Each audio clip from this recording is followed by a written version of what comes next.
All right, guys. So um, this is, I think, the third lecture for History of the Christian Church.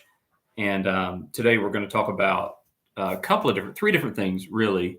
We're going to discuss Islam, the rise of Islam, and how it impacted the Christian church, particularly in the East.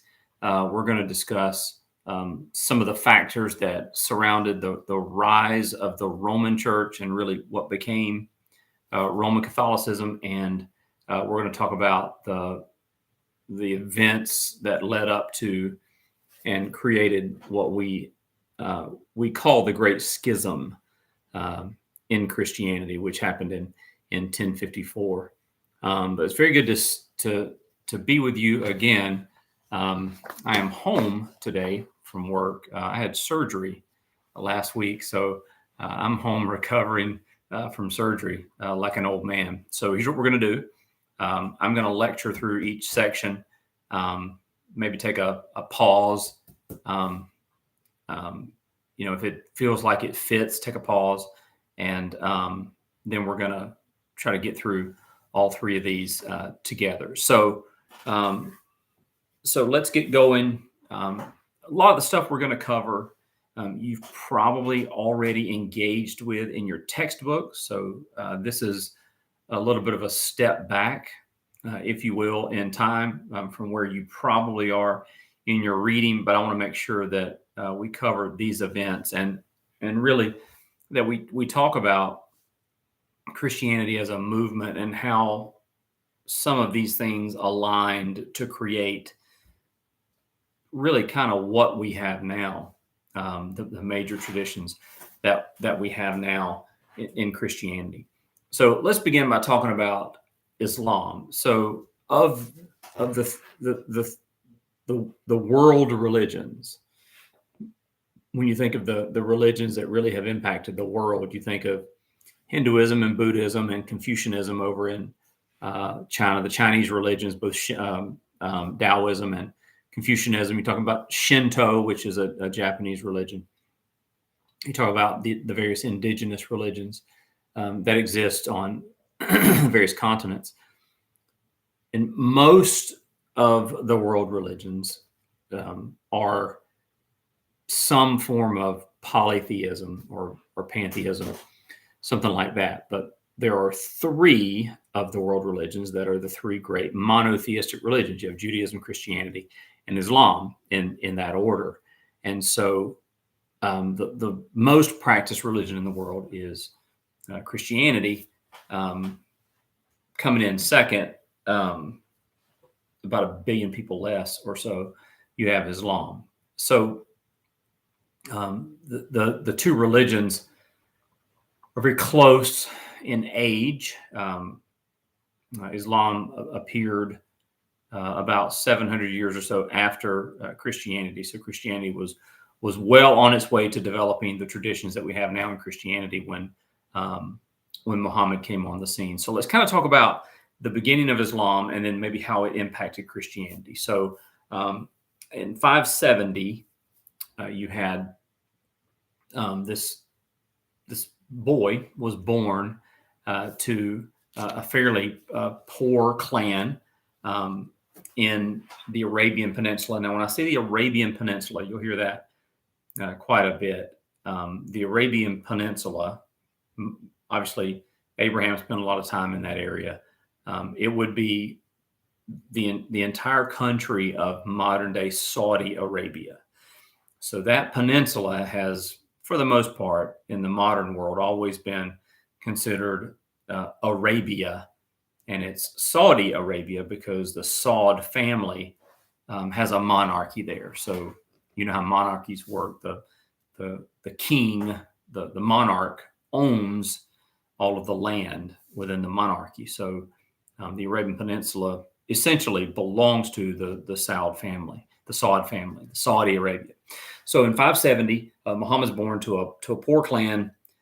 His parents die fairly early in his life, and he's raised by an uncle who puts him to work as a shepherd. He works as a shepherd, and when he's in his 20s, he begins taking care of the sheep of a rich widow when he's 25 and she's 40, he marries the widow. And the way things worked in the ancient world in almost all areas and classes is that when a widow remarried, her new husband actually took ownership of all of her wealth. So in one fell swoop, Muhammad goes from being a poor shepherd to being a wealthy landowner with animals and houses and things like that. So as he becomes accustomed to being a wealthy person and having people do things for him, he begins to take spiritual retreats. Now, at this time in the Arabian Peninsula, it was very tribal, and each tribe sort of practiced their own religion, and there were, thousands of different deities that were worshipped.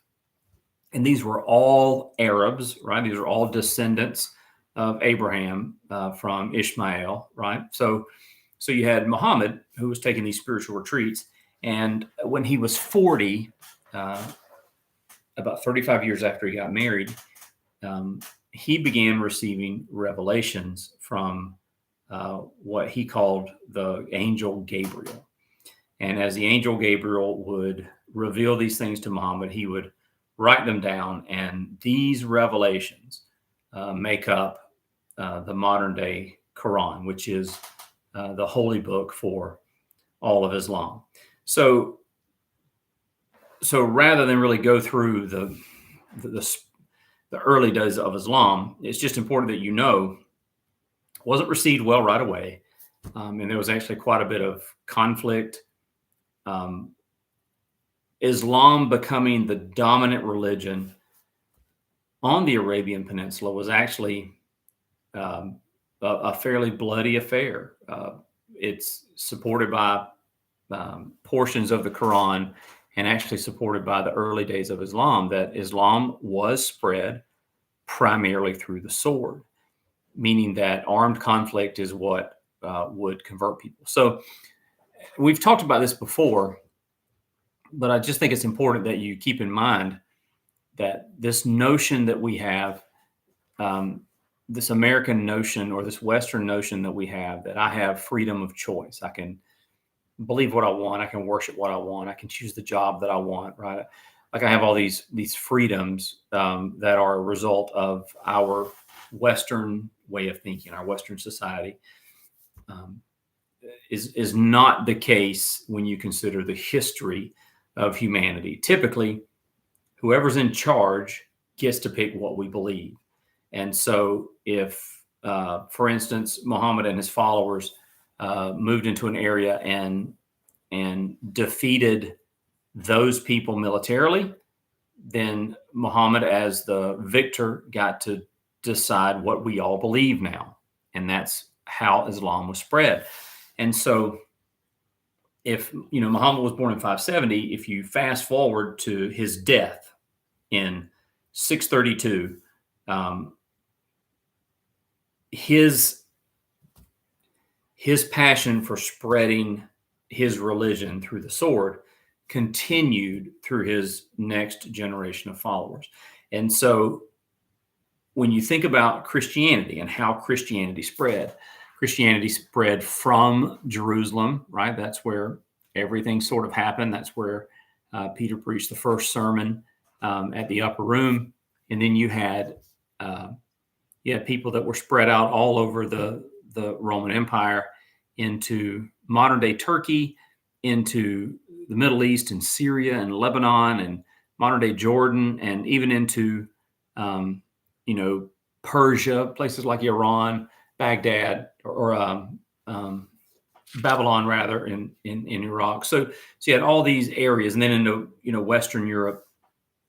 So by the time Islam is really a thing and starting to dominate, all of these areas are Christian for the most part. That's the dominant religion in these areas. And so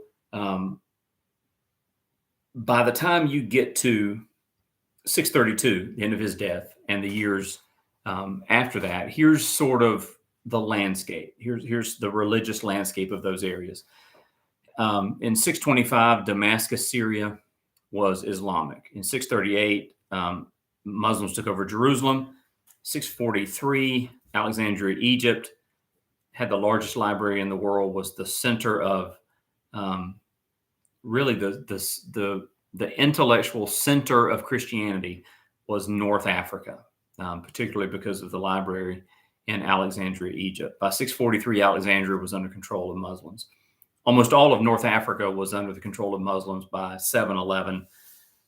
Actually, it's interesting, not as many people know this, but Spain was captured by the Muslims in 711 and remained under the control of Islam until 1492, if you can believe that or not. So 700 or so years of domination in Spain by Islam.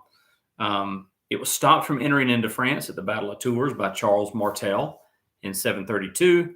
And so by the time you get to 730s, and we've talked about this before, but if you remember, there were 5 major centers of Christianity, right? These cosmopolitans. You had Rome, Alexandria, Egypt, Antioch, Syria, Jerusalem, and Constantinople, the new capital of the Roman Empire. And so by the time you get to the 730s, 3 of those metropolitans or those cosmopolitans are dominated by Islam. Now, part of the religious culture, religious nature of Islam is that if they took over an area and there were Jews or Christians in this area, then they would allow the Jews and allow the Christians to continue to worship according to their precepts with a few rules. They were not allowed to evangelize others, and they had to pay a special tax. Now, this was fine for the Jews because Jews generally have never been concerned with converting people to Judaism. It's not really a priority. In fact, most of the religions in the world, with the exception of Christianity and Islam, are not as concerned with converting people to their religion. Caused a big problem for Christians, though, because Christians have a mandate from Jesus to spread the faith.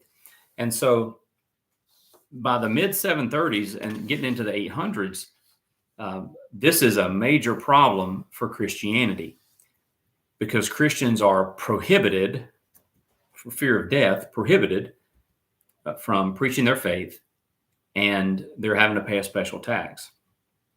So this left Christians in the East, the eastern part of the Roman Empire, former Roman Empire. Some of it was part of the former Roman Empire. This left them with basically 2 responses to Islam. Number one was to have as many babies as possible because you could teach your children about Christianity, right? You could baptize your children, and your children can be converted to Christianity. So that's one way. And the second way was that the church in the East doubled down on teaching the fundamentals of the faith. So all of the traditions that had developed in Christianity for 700, 800 years, when Islam became fully entrenched in that part of the world, what the East did was they doubled down on making sure that the next generation understood the doctrine and the traditions. And there were very few controversies in the East for the next 1,000 years. There was very few controversies. There was the iconoclast controversy, which you probably have read about in your book. But even then, that was short-lived. It lasted about 100 years on and off. But what this meant that the Christians in the East, under the fear of death, under heavy taxation, with no real freedom to express their Christianity outside of the Christian community, really doubled down on doctrine and had no time for controversies. And so what they were able to do that they did not do, and we're going to talk about in just a minute, what they did not do as well in the West, was the East was able to really preserve a lot of the apostolic doctrines. And there was no room for new traditions, really. There was no room for new theologies. Everything was about preservation and survival. And until the East, the church in the East really started to spread out from Asia Minor and some of these other places into, Eastern Europe and into Russia, really, that was the case. And so Islam had and continues to have a significant effect on Christianity because of what it forced the East to do, which was hold on to those traditions and hold on to those doctrines. So that sort of moving into the Middle Ages, that is really the world of the Eastern Church. You had, if you back up and look at Christianity from 30,000 feet, you had, the Roman Empire. Nobody could really challenge the Roman Empire. And so Christianity in the 300s became the official religion, and the Christian church was able to move and grow at whatever rate they could, was able to create structure and government, and was able to build churches and have, as much freedom as you could possibly imagine. And in sort of a span of 100 years or so, from, the end of Muhammad's life to the 700s and 800s of, over 100, 200 years, that was put to a stop, and the church had to change its focus. And that had a significant impact on the Eastern Church, force them to really look internal. So that's really the impact that Islam had on the Christian church. So now let's just move across the Roman Empire, and let's start to move west, right, past the Middle East, and really past Greece and into Rome and into the Western Europe. So while Eastern Christianity was fighting for survival in the East, the churches who were under the direction of Rome were growing stronger. So to really understand what happened on the Western side of the Roman Empire in the Western Church, you have to consider sort of the landscape of the Roman Empire. So I want you to think about it this way. So number one, when the New Testament was being written, the Roman Empire stretched from Great Britain, modern day Great Britain, from England, which wasn't united, but we're just going to say England, from England in the Northwest all the way to modern day Iran, or Persia is what they would call it, and into North Africa. During the time when the New Testament was being written, when Jesus lived and when Paul and Peter and John lived, when the disciples lived, that first generation of Christians, during this time, the majority of the people in the Roman Empire spoke at least 2 languages, sometimes 3. For instance, if you were Jewish, you typically spoke 3 languages, but most of the people spoke at least 2. The first language was whatever their language was, and then the second language was Greek. And so having this central language across the empire really helped to build unity, and it helped the spread of Christianity. So you had this language, this rallying around language. If you were to, for instance, anywhere you go in the United States, anywhere, you can speak English. There are some places in the United States where you go where English is not the dominant language, but you can still go there and speak English because it's the language of our country. There's no official language in the United States, but English would be probably the closest thing you would get to an official language. Well, let's say that over the next 300 years, everyone west of the Rockies begins speaking French, and everyone east of the Rockies is still speaking English. It would significantly impact the country. It would divide the country, so to speak, and not necessarily divide it violently, but the people would not have as much in common, because language is one of those things that unites people. And so as the New Testament was being written, those early days of Christianity, Greek was the language that really cemented the unity. So in 330, Constantine, who's now a Christian, picks up the capital of the Roman Empire, moves it from Rome to this new city that he created called Constantinople. So now you have a capital in the west, which is Rome, and then you have a capital in the east, which is Constantinople. So by 395, Rome actually decides to officially designate two different capitals. So the empire officially divides into a Western Roman Empire and an Eastern Roman Empire. The West was ruled by Rome, and the West was ruled in Constantinople, and it was renamed the Byzantine or the Byzantium Empire. So the name of that city used to be Byzantine, and now it's Constantinople. But the name that the Eastern Empire took on was Byzantium, or the Byzantine Empire, if you've heard that. So as time went on, you got the spread of Islam in the East, right? That's really impacting the strength of the Byzantine Empire. With the exception of Spain, you're not really experiencing all of those challenges in the West. And so what you see is that over time, while the entire empire is weakened, right? It weakened significantly when it was divided into basically East and West. It was, and as the language began to change, you started to see more people speak Greek in the East and more people speak Latin in the West. So now you've got languages that are not quite the same. You've got two sort of distinct capitals. You've got challenges. You've got Islam challenges in the East. You've got barbarian challenges from modern day Germany and France in the West. And you've got some Islamic challenges coming up from North Africa in the West. And so you see the Roman Empire significantly weakened during this time. So by 476, Germanic barbarians take control of the city of Rome, thus officially ending the Western Roman Empire.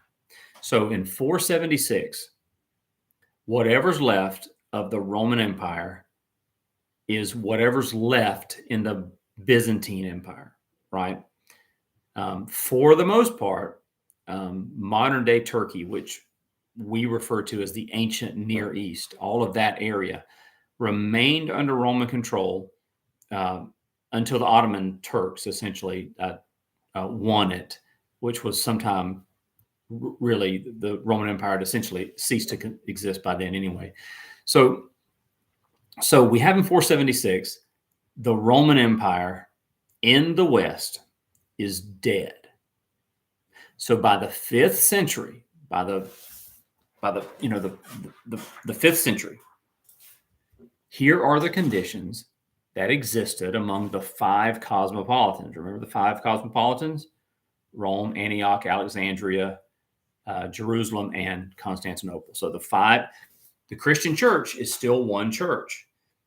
The Christian church is still run by bishops. When Christians have something they need to discuss, they still call a conclave or a conference of all the bishops. So it's still one church.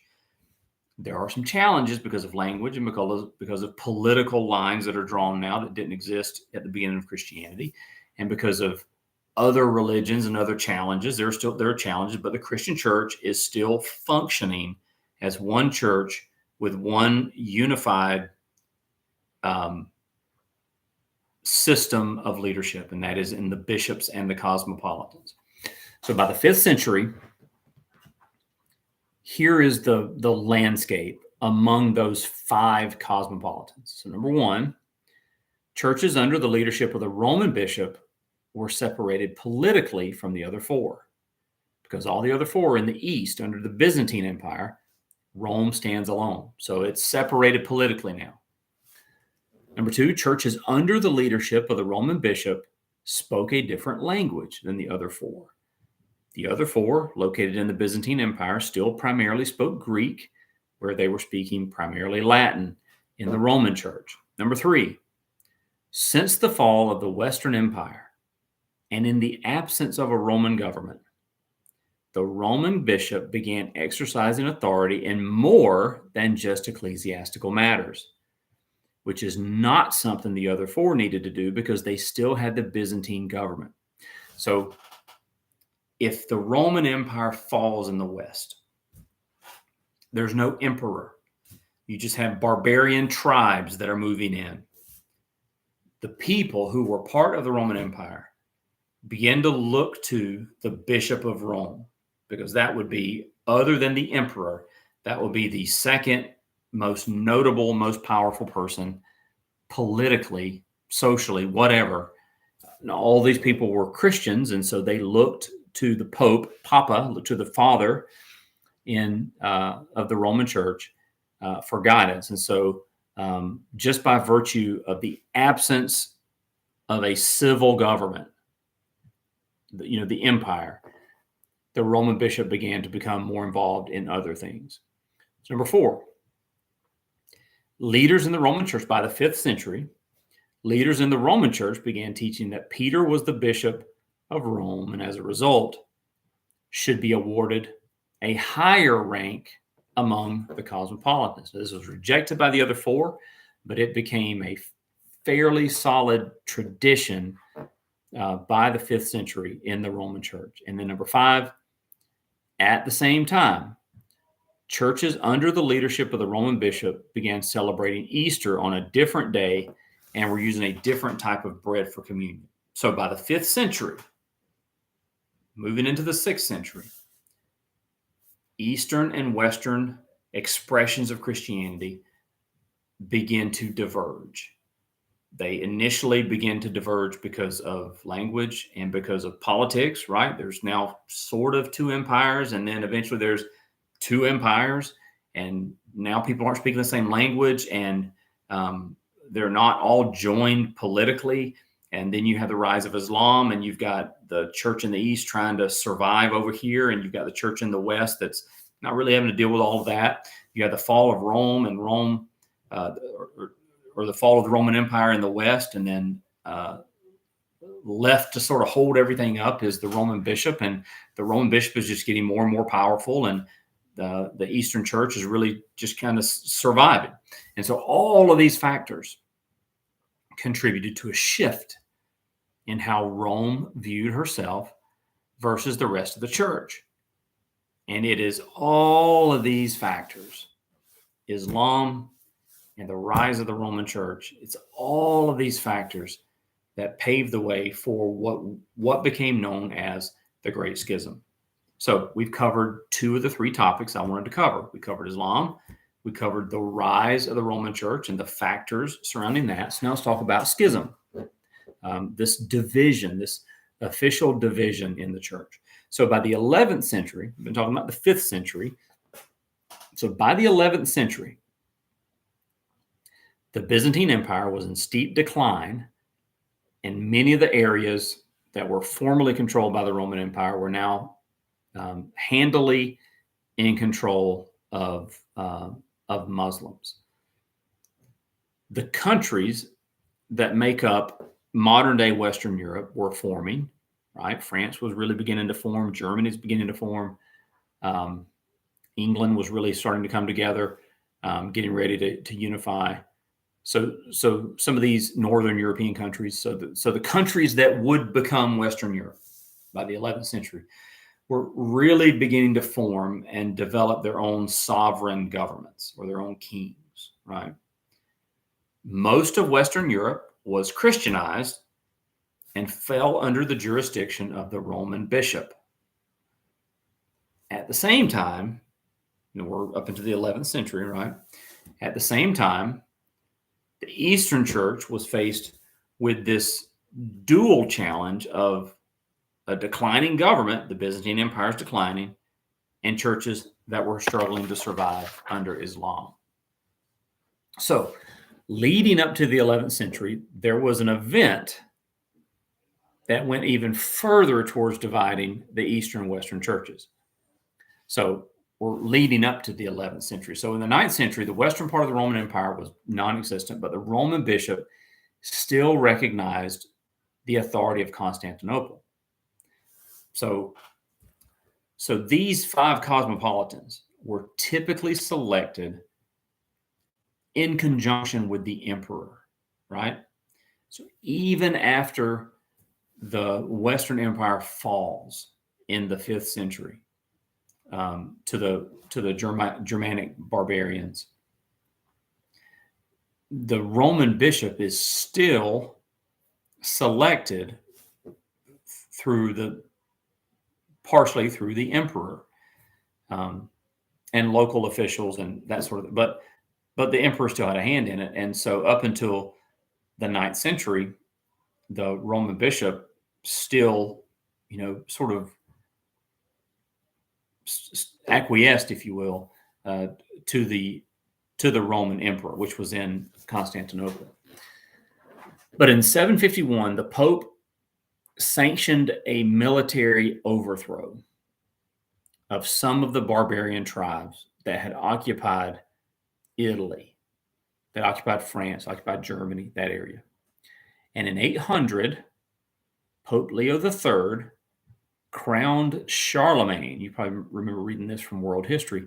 Crowned Charlemagne the emperor of an area that the Pope declared was the new Holy Roman Empire. Now, we read that, and it's just sort of another historical fact. But I want you to think about what was going on here. So the Western Empire had fallen. Then you had the Eastern Empire. You had an emperor in the East. You had a Roman bishop who was appointed, at least in part, by that Eastern emperor. But in 800, Roman bishop takes it upon himself to sanction military action that would lead to the creation of a new nation, basically modern-day Germany.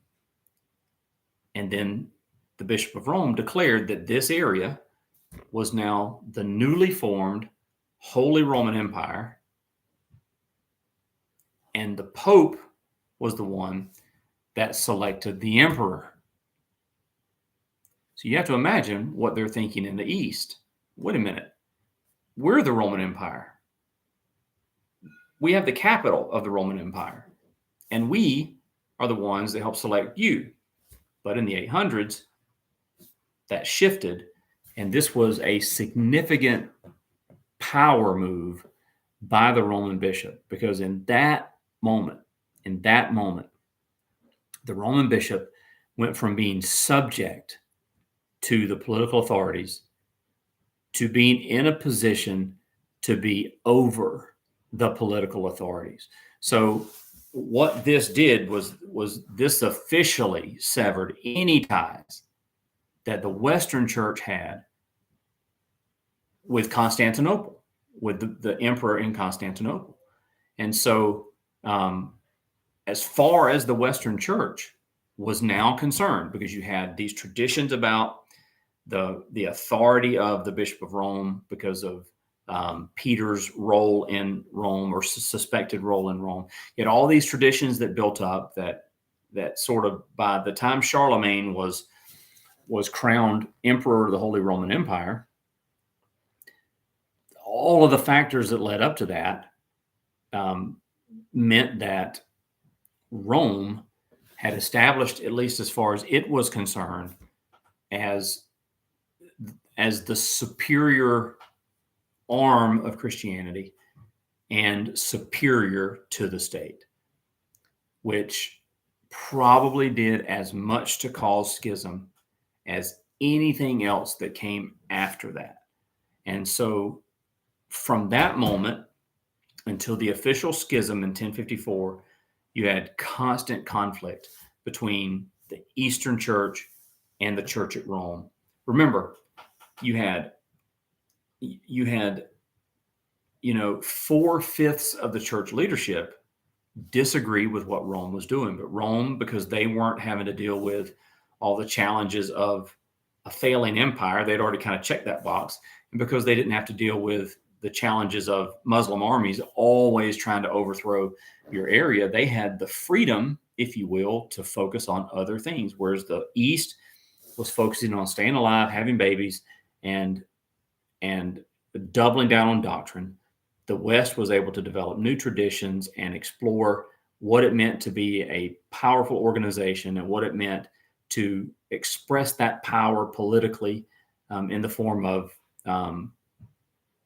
choosing who kings were going to be, or anointing kings or not anointing kings, that sort of thing. And so all of this just keeps boiling until we get to the year 1054.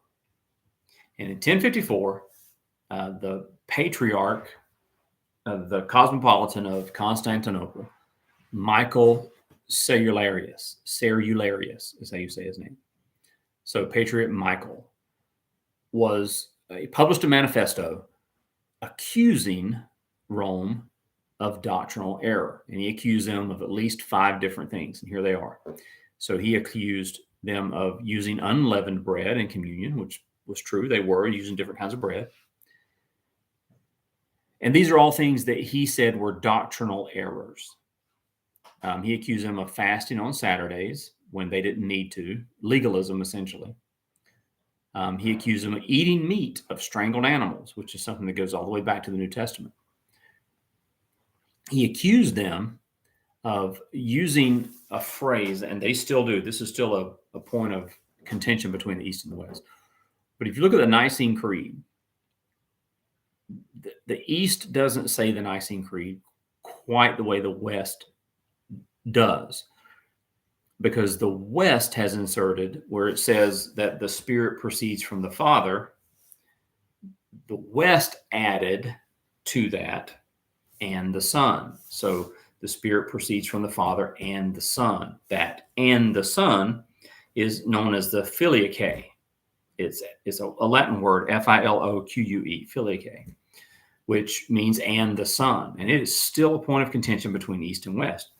Because what the East says is, okay, if we want to change the Nicene Creed, it requires a church conference to do it, a church council to do it of all the bishops. And we didn't have a church council. None of the bishops decided on it. It's just Rome made this decision on its own. So it doesn't count. So Patriarch Michael accused them of that.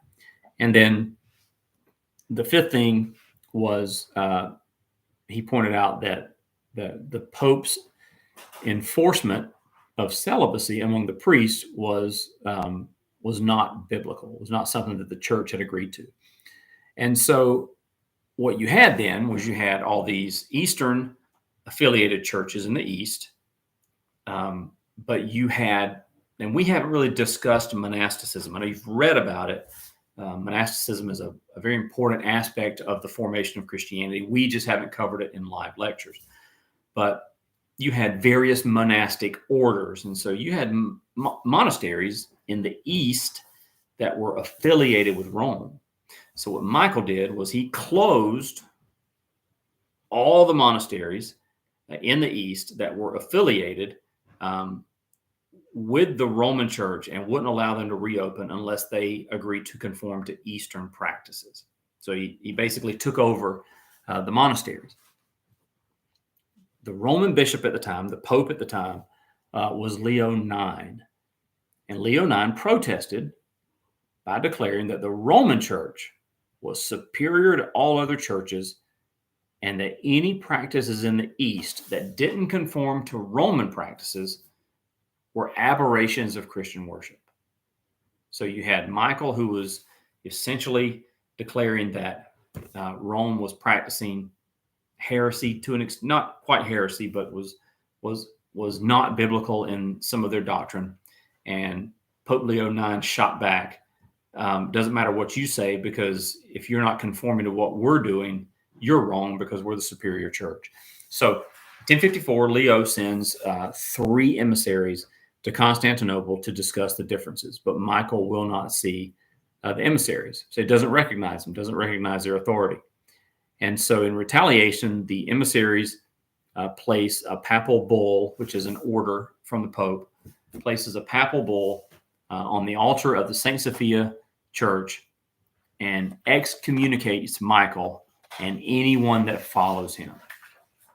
4 days later, Michael issues a bull of excommunication to Leo IX and all of his followers. So in 1054, you had the Pope, the Bishop of Rome, excommunicating the Patriarch of Constantinople and all of his followers.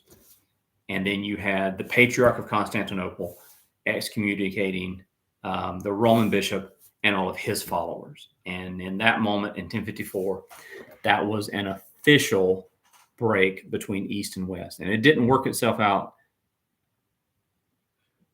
very pretty, because you had churches that identified with the East that were in the West, and you had churches identified with the West that were in the East, and their loyalties, they were challenged on their loyalties.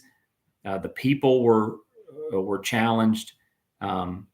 Churches ended up closing. Pastors of churches ended up leaving their area and going back, or just converting to whatever church was in their jurisdiction. It was not a pretty time, and it took a while for it to play out. But what we're left with is, by 1054, you had two distinct churches. You had an Eastern church and a Western church.